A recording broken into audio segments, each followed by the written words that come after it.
देखा था ऑन करने का कल तरीका देखा था कैसे एडेप्टर लगाते टक चालू है ना, वो हर किसी में काम आता, मज़ेदार चीज़। अब देखो यहाँ पे हमें सबसे पहले चीज़ सीखना है एसी वोल्ट इनपुट।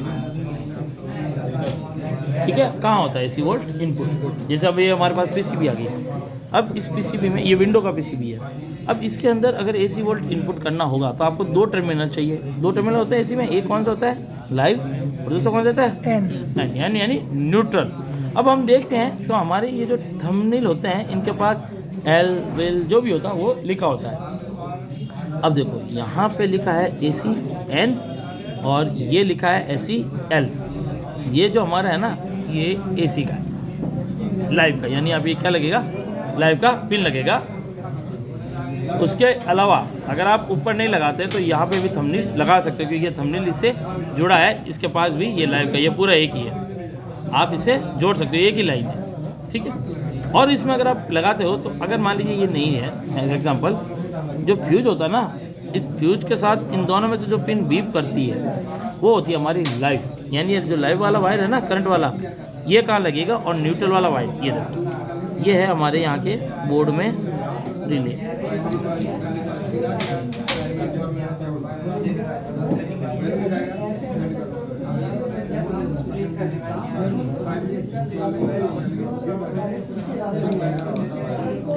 और ये रिले जो अंदर से होता है ना वो इस टाइप का बना होता है अंदर से, ये अंदर की डिज़ाइन है रिले की। तो इसकी 4 पिन होती है,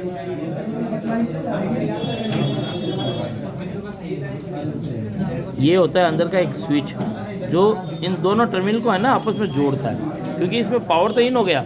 जब कंप्रेसर चलेगा तो ये क्या करेगा, यहाँ से स्विच होते ही ये सप्लाई यहाँ से पास हो जाएगा, कंप्रेसर क्या हो जाएगा, चालू हो जाएगा, है ना जी बिल्कुल। तो इन स्विच को जोड़ने के लिए इसमें 2 पिन एक्स्ट्रा होती है, जिसके बीच में लगी होती है कॉइल, मैग्नेट, हमारी मैग्नेटिक कॉइल, है ना ये चीज़। इसलिए देखो पिन कितनी है, 1 2 3 और 4। तो ये जो करीब करीब पिनें होती है ना, ये होती है कॉइल साइड की, जो करीब होगी ना नियर बाई वो कॉइल की होती है, और जो दूरी में होती है ना इसकी वो होती है स्विच इसकी। ठीक है ना, स्विचेस मतलब सर? स्विच का मतलब बटन, स्विच मतलब आउटपुट। हाँ, जैसे ये हमारा लाइव इसके अंदर इन हो गया, तो जैसे ही रिले ऑन होगी तो ये सप्लाई, ये स्विच क्या होगा, ऑन हो जाएगा, स्विच जुड़ जाएगा तो सप्लाई यहाँ से क्या होगी, अच्छा कंप्रेसर को चले जाएगी। ओके सर, इसको बोलते हैं स्विच। ठीक है। ठीक है, अब इन दोनों में से क्या होता है, एक टर्मिनल के साथ हमारा फ्यूज जुड़ा होता है, कौन जुड़ा होता है, स्विच जुड़ा होता है, और एक जो हमारा ये न्यूट्रल है ना, इस पर एक वायर हमारा जुड़ता है, तो ये न्यूट्रल का वायर आ गया हमारा आ गया। अब इसमें क्या होता है, लाइव और न्यूट्रल के बीच में ये एमओवी लगाया जाता है। ये एमओवी का सिंबल ये होता है, इसका सिंबल उल्टा जेड में, ये सिंबल होता है एमओवी। ये तो गया हमारा फ्यूज का काम करता है, पता है ना, ओवर वोल्टेज और ओवर एम्पियर से सर्किट को प्रोटेक्शन देता है। एमओवी का काम होता है कि फेस एंड न्यूट्रल किसी भी तरफ से अगर हाई वोल्टेज आ जाए तो लो, थोड़ा कम हो वोल्टेज तो उसको स्पाइक को कंट्रोल कर ले, और अगर उसकी लिमिट से ज़्यादा है तो वो वहीं पे शॉर्ट हो जाए। शॉर्ट होने से लोड क्या होगा, फ्यूज पर चला जाता है, यानी मान लो ये फट गया तो आपस में क्या होता है, चिपक जाता है। इस एमओवी में क्या होता है, 2 प्लेट होती है ऐसे, ये एमओवी भी होता है और कभी कभी आपका वीडीआर भी लगा होता है। इसके बीच में क्या होता है, कार्बन भरा होता है, कार्बन यानी रजिस्टर भरा होता है। तो ये रजिस्टर जो बड़ा होता है, अब मान लो लाइव से सप्लाई आ रही है न्यूट्रल, यानी वोल्टेज इधर से इन हो रहा है या इधर से, ठीक है, जिधर से इन होता है वो लाइव कहलाता है। ये हमने 300 वोल्ट का लगा दिया, ठीक है, हमारी सप्लाई 250 वोल्ट पे चलती है। मान लीजिए एकदम कोई तार टक गिर गया, कोई हाई लाइन गिर गई, 11,000 kV की गिर गई, या किसी ने कुछ जनरेटर चला दिया, सप्लाई एकदम पास हो गई ज़्यादा, तो वोल्टेज अगर ज़्यादा पास हो जाए और 300 के करीब पहुंच जाए तो ये कार्बन क्या है, वोल्टेज पता क्या होता है, वोल्टेज एक संख्या नहीं है, वोल्टेज एक प्रेशर होता है। प्रेशर का मतलब ताकत। उस प्रेशर को चेक हम मल्टीमीटर से करते हैं, तो मल्टीमीटर हमें जो नंबर दिखाता है ना वो प्रेशर होता है वोल्टेज का, वो संख्या नहीं होती वोल्टेज का प्रेशर होता है। एसी के प्रेशर में क्या होता है, लगातार इलेक्ट्रॉन अपनी पोजीशन बदलते रहते हैं, तो उसको न्यूट्रल के साथ चेक करना होता है। डीसी को चेक करने के लिए हमें क्या करना पड़ता है, पॉजिटिव है नेगेटिव के बीच में चेक करना होता है। तो ये इसका जो प्रेशर की जो कैपेसिटी है ना, जैसे एमओवी मैंने 300 वोल्ट का लिया है, तो इसकी कैपेसिटी कितनी है भाई? 300 वोल्ट की है मैक्सिमम। तो वो 300 वोल्ट तक चुपचाप बैठा रहेगा। 300 वोल्ट से ऊपर जाते ही वो अंदर जो बीच में कार्बन है वो जल जाएगा, जलेगा। जलते ही वो पहले तो क्या होता है, आइसोलेटेड होता है, और वो जलते ही वो क्या करता है, मेटल के जलते प्लेटें आपस में टच होती है, और ये 1 सेकंड के अंदर होता है, तुरंत जलते चिपक जाते, चिपकते चिपक गई, फेस और न्यूट्रल आपस में एक हो गया, ये कार्बन तो खत्म हो गया, अंदर का रजिस्टर ये एक हो गई। तो लाइव का करंट न्यूट्रल की तरफ जाएगा। लाइव और न्यूट्रल जब एक होगा तो ये फ्यूज, कोई बल्ब तो है नहीं, अब फ्यूज तो क्या करता है, ग्लो कर जाता है, लेकिन फ्यूज बल्ब क्या करता है, ग्लो कर जाता है, फ्यूज क्या करता है, ओपन हो जाएगा। ये ओपन होते ही सर्किट आगे सेव हो जाएगा, इसीलिए लगाया जाता है ये, है ना। एमओवी और फ्यूज। हाँ पहले एमओवी अपने हाँ? वीडीआर ये हाँ, इसीलिए तुम कहते कंपोनेंट जरूरी होता है। नहीं तो एक नीचे के हाँ हो जाएंगे धीरे धीरे।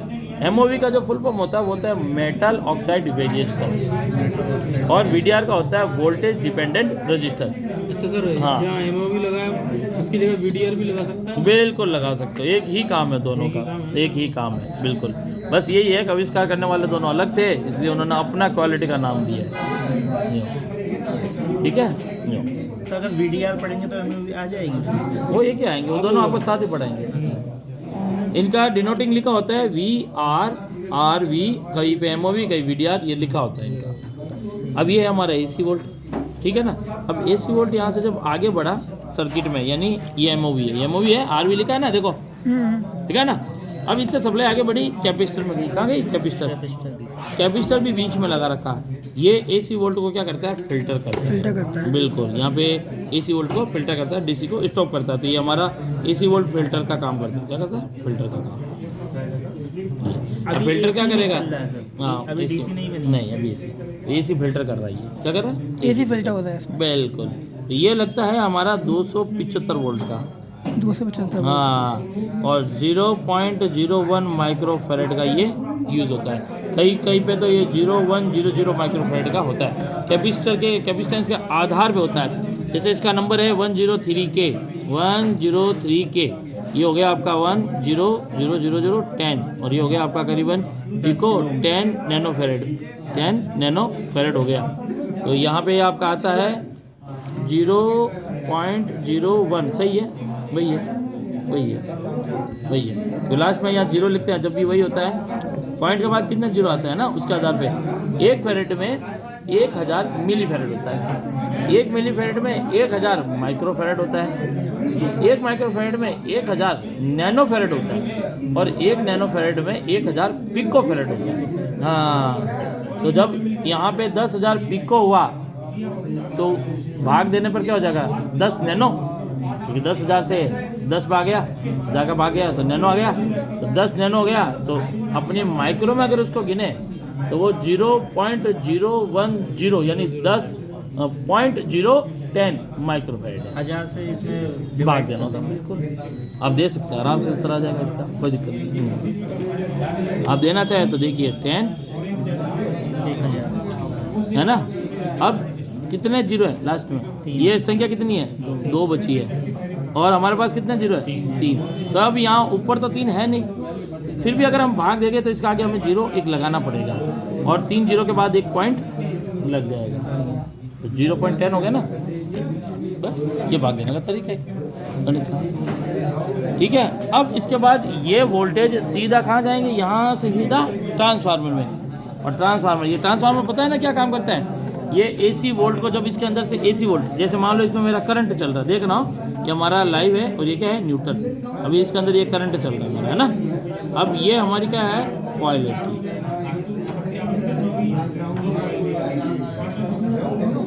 ये क्या है, कॉइल।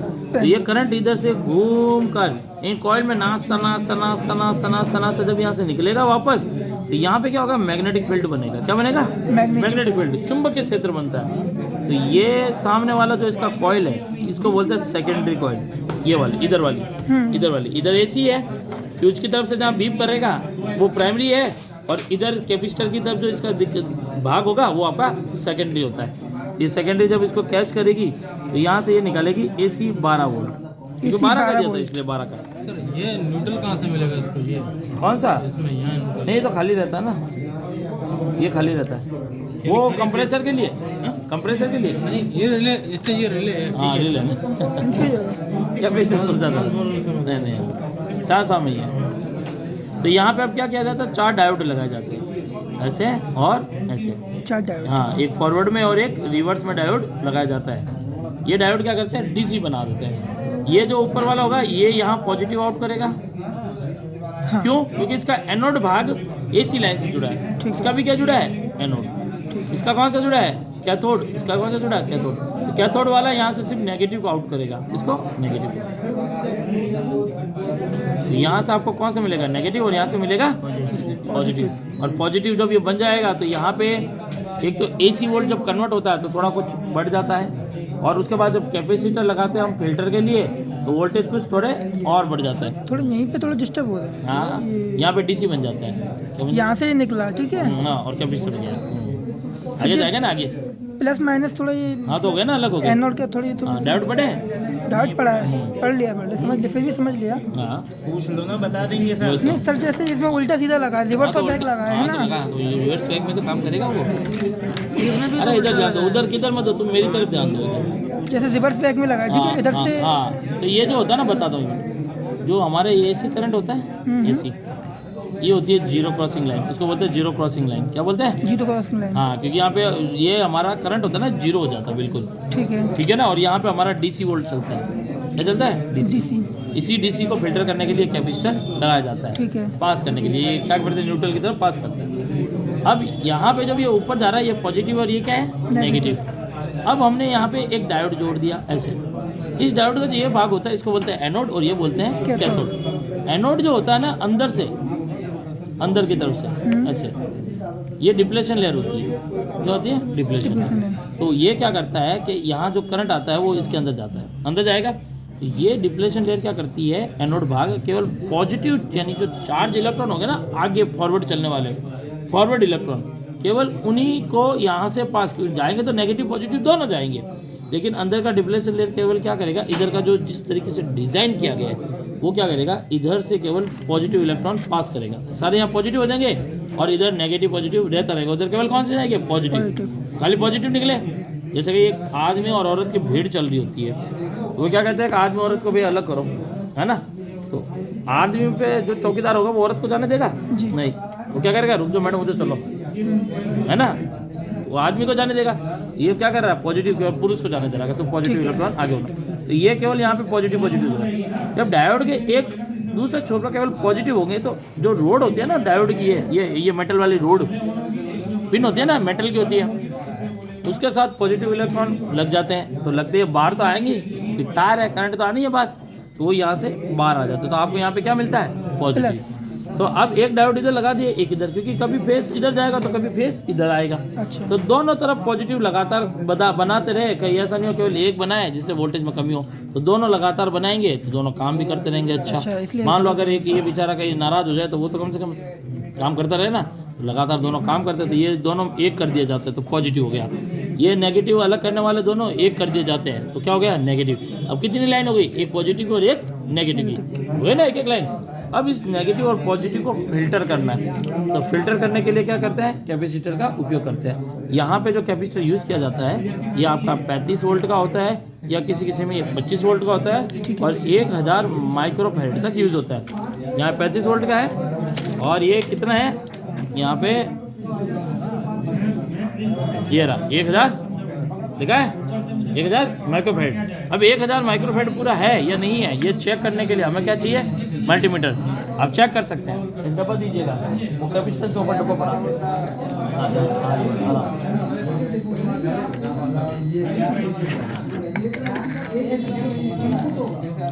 मल्टीमीटर से चेक, ये भी 35 वोल्ट का 1000 माइक्रोफैराड। हाँ लगाइए, किस पे किया मल्टीमीटर को, कर दिया नैनोफैराड पे। हाँ बिल्कुल लगाइए। अब ये क्या दिखाना चाहिए, 1000 दिखाना चाहिए, या एक आना चाहिए यहाँ पे, और ये माइक्रोफैराड आना चाहिए यहाँ पे। दिखाया 977 माइक्रोफैराड आ गया, यानी 1000 माइक्रोफैराड ऊपर होते ही मिली में आ जाएगा, है ना। तो हमें मान लीजिए कि यहाँ पे कैपेसिटर हमारा बार बार सप्लाई ड्रॉप हो रहा है, कुछ हो रहा है, तो हम इसको बाहर निकाल के चेक कर सकते हैं इस चीज़ को।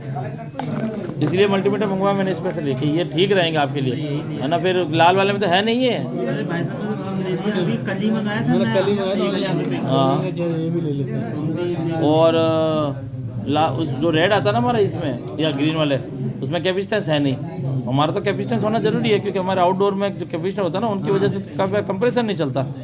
काफ़ी लोग पता पड़ जाता है डाउन हो गया तो बदल देते हैं, वो चल हाँ, जाता है तो। बस पता होना चाहिए। इंडोर की मोटर काफ़ी बार नहीं चलती, तो उसके भी तो कैपेसिटर देखना पड़ता है। काफ़ी लोग तो उसको चार्ज करके पटाखे बजाते हैं, वो नहीं करना, तो खुद चेक करना होता है। हाथ तो हाथ 5 मिनट पता चलता है कि सही है कि नहीं है। ठीक है, तो हमने यहाँ पे क्या हुआ, सप्लाई आ गई। अब इस सप्लाई के बाद ये हमारा डायोड आ गया, हमारा कैपेसिटर आ गया, ये वाला ये कैपेसिटर हमारा क्या है, कैपेसिटर। ये पता चला ट्रांसफार्मर में सप्लाई इन डायोड, डायोड से हाँ, बिल्कुल कैपेसिटर। clear ये जो बीच बीच में लगे होता है ना, इनको हम नोटिस नहीं करते, क्योंकि ये प्रोटेक्शन के लिए, स्पाइक कंट्रोल उनके लिए लगे होते हैं, तो इनको कोई मतलब ही नहीं है। अब यहाँ पे ये कैपेसिटर लगा हो गया। अब यहाँ पे क्या होती है, रेगुलेटर ऐसी लगती है, देखो REG लिखा है ना। अब यहाँ पे वोल्टेज आपको जो मिलेगा, ये मिलेगा करीबन 12 वोल्ट से लेकर 15 वोल्ट या 16 वोल्ट तक DC। कौन सा मिलेगा, ठीक है। ठीक है। और ये होगा हमारा ग्राउंड। ये क्या बन गया, ग्राउंड, यानी नेगेटिव। जो ग्राउंड होता है ना, उसको हम नेगेटिव बोलते हैं। अब नेगेटिव को हम ग्राउंड बोलते हैं। अब क्या बोले, जब नेगेटिव वाला हो गया ना, तो वो हमारे लिए ग्राउंड की तरह हो गया। हम कभी आपको बोलेंगे तो ये बोलेंगे ग्राउंड के साथ वोल्टेज चेक करो, तो एक प्रोब कैपेसिटर के नेगेटिव पे रख दिया, किसी भी, चाहे इसके नेगेटिव पे रख दिया। अब आपको जहाँ वोल्टेज चेक करना हो, वोल्टेज चेक करना पड़ेगा, है ना, ऐसे ही। अब यहाँ से क्या होता है कि ये वोल्टेज क्या है, अनरेगुलेटेड है। अनरेगुलेटेड मतलब समझते हो, अस्थिर, स्टेबल नहीं है। बदल रहा है। अब यहाँ जैसे यहाँ पे वोल्टेज ज़्यादा हो गया, तो यहाँ मैग्नेटिक फील्ड ज़्यादा बनेगा, तो आउटपुट भी ये क्या करेगा, ज़्यादा करेगा, तो कैपेसिटर पे वोल्टेज क्या आएंगे, ज़्यादा आएंगे। मान लो कि हमारे घर में वोल्टेज कम आ रहे हैं, तो यहाँ पे भी फिर मैग्नेटिक फील्ड कम बनेगा, तो यहाँ कैपेसिटर पे वोल्टेज क्या आएंगे, कम आएंगे, है ना। तो वोल्टेज लगातार बदल रहा है भैया। तो ये यहाँ पे जो अभी सप्लाई बन रही है, ये अनरेगुलेटेड है। अब आपकी मर्जी इस अनरेगुलेटेड का क्या करना है। अब आपकी कंपनी कहती है कि भैया कॉइल पर, मतलब रिले पर, बाइपोलर पे रेगुलेटेड दो, तो आप क्या यूज़ करोगे, रेगुलेटर IC। और आप कहोगे यार नहीं, रिले पे अनरेगुलेटेड दे दो, कंट्रोलर के लिए तो चाहिए रेगुलेटर, क्योंकि 5 वोल्ट चाहिए। तो होता क्या है कि किसी में 12 वोल्ट का रेगुलेटर IC देखो इसमें दे रखा है, इसमें एक 5 वोल्ट का, एक 12 वोल्ट का है। किसी में देते ही नहीं वो। इसमें भी अगर आप देखेंगे 2 लगी हुई है, तो एक 12 की और एक 5 की है। तो कुछ इसमें देखो, एक रेगुलेटर लगी थी, हटा दी किसी ने। यहाँ पे कितने लगी है, 2 लगी है। यहाँ से रेगुलेटर IC किसी ने हटा दी, पर होती है, निकाल रखी है ना। अब यहाँ पे हो सकता है कंपनी इसका जो वोल्टेज है वो डायरेक्टली क्या करे, रिले विले किसी को दे दे। और कुछ कंपनियाँ क्या करती है कि नहीं, इसको रेगुलेटेड करो, तो वो क्या करेगी, यहाँ पे लगाएगी 12 वोल्ट का रेगुलेटर IC। ये रेगुलेटर IC का इनपुट है, ये बीच वाला ग्राउंड होता है जो इसके साथ जुड़ा होता है, बीप करेगा दोनों आपस में। आप जोड़ोगे ना, देखो इस कैपेसिटर का जहाँ यहाँ लगा डायोड के बाद है ना, इसका नेगेटिव, और इन दोनों रेगुलेटर IC का बीच का नेगेटिव ग्राउंड आपस में बीप साउंड देगा। और ये पिन होगी इसकी आउट। यहाँ से जो 12 वोल्ट बनेगा पॉजिटिव, क्योंकि ये 12 की है 7812, तो 12 ही बनेगी। तो इसका जो 12 वोल्ट है वो कहाँ जाएगा, वो आपको रिले पे जाएगा, बाइपोलर IC पे जाएगा, उसके अलावा आपके 7805, और उसके अलावा हमारी एक DC 12 वोल्ट मोटर आती है ना, 12 वोल्ट DC स्विंग मोटर, तो 12 वोल्ट DC स्विंग मोटर, मैंने ऐसे लिख दिया शॉर्ट, ठीक है ना, स्विंग मोटर, तो यहाँ आ जाएगा। अब ये सब लगी। अब होगा क्या कि 12 वोल्ट अगर मान लो अगर नहीं लगी है रेगुलेटर, तो क्या उन पर वोल्टेज नहीं जाएंगे ना। ये नहीं होगी तो क्या वोल्टेज नहीं जाएंगे, रिले पे जाएंगे, फिर ये इसकी जगह डायरेक्ट जाएंगे भैया, सब पे जाओ भैया, डायरेक्टली जाओ, तो यहाँ से वोल्टेज आउट होंगे। मगर सर आप हाँ, बताएं अनरेगुलेटेड है यहाँ पे अगर रेगुलेटेड। ये नहीं होगा तो ऐसे कैसे, अगर ये नहीं होगी तो डायरेक्ट दे सकते हैं, चल जाता है, वो ज़्यादा आगे तो वोल्टेज कोई दिक्कत नहीं है सर। के उस तरीके से वो प्रोटेक्शन बनाएंगे ना, जगह जगह कैपेसिटर लगे होंगे, काफ़ी चीज़ें लगी होगी, तो वो अलग है। क्योंकि देखिए एक हमारा है, हम प्रोटेक्शन ज़्यादा लेके चलते हैं, कम लेके चलते हैं। आज कोई अंबानी है, पैसे वाला है, यानी एक कंपनी कोई पैसे वाली कंपनी है, तो वो अपना पीसीबी को थोड़ा अच्छा बनाएगी, है ना। जैसे चौकीदारी देख लो, पोस्ट इलाका होता है, चौकीदार 4-4 बैठे होते हैं, और एक लोकल में एक चौकीदार इधर घूम रहा होता है, कोई पी के वही घूम रहा होता है, इधर चौकीदार आता होता है तो साइकिल गायब, इधर आता है, इधर से घर की खिड़कियाँ कुछ भी गायब, वो मतलब चलता रहता ही है ना। तो भाई ऐसा ही होता है। लोकल में क्या होता है, इधर प्रोटेक्शन होता है तो उधर वाला ओपन होता है, वो निपट जाता है, तो 4 महीने में फिर पीसीबी आ जाती है। अच्छी वाली है ऐसी, तो जगह जगह प्रोटेक्शन में लगा रखे कंपोनेंट, तो वो कंपोनेंट कर। तो ये रेगुलेटर ऐसी एक प्रोटेक्शन की तरह है कि 12 वोल्ट से ज़्यादा ना जाए, 15 होगी तो 15, 18 होगी तो 18, तो ज़्यादा ना जाए, तो ये प्रोटेक्शन कर रही है। नहीं है तो फिर वो भैया डायरेक्ट देंगे कि भैया तो निपट जाए, तो शाम तक निपट जाए, नहीं तो चले तो पूरी साल चल जाए। जब तो गारंटी नहीं है। हाँ वही तो। अब यहाँ के अलावा ये 7805 अब माइक्रो कंट्रोलर के लिए, क्या एमसीयू के लिए, तो यहाँ पे क्या किया जाता है कि एमसीयू के लिए भाई 7805 जरूरी है।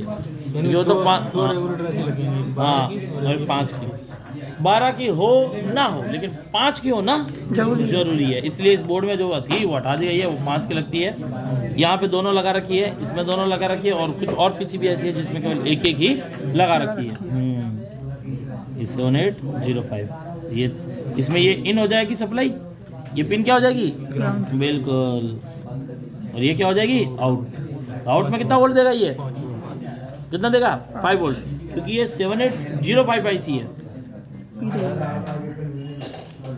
कितना 5, ये वोल्टेज कितना निकलेगी, +5, और यहाँ से जो 5 वोल्ट आउट होंगे वो आगे आपके एमसीयू को और जगह जगह सर्किट में जाएंगे। ठीक है, यहाँ से जो ये 12 वोल्ट है ये रिले को जाएंगे, जिसके बारे में हमने अभी पढ़ा था, बाईपोलर पे जाएंगे। तो आप इस 12 वोल्ट की अगर आईसी आपको दे रखी है, तो यहाँ से आप बाईपोलर रिले विले यहाँ पर टच करोगे तो बीप साउंड देगा।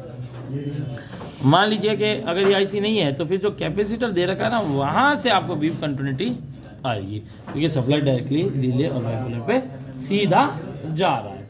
और ये 5 वोल्ट है, ये एमसीयू में जाता है। अभी हमने इसके बारे में अभी पढ़ेंगे आगे। ठीक है, ओके, ठीक है ना, इतना ओके। चलिए, और कोई डाउट?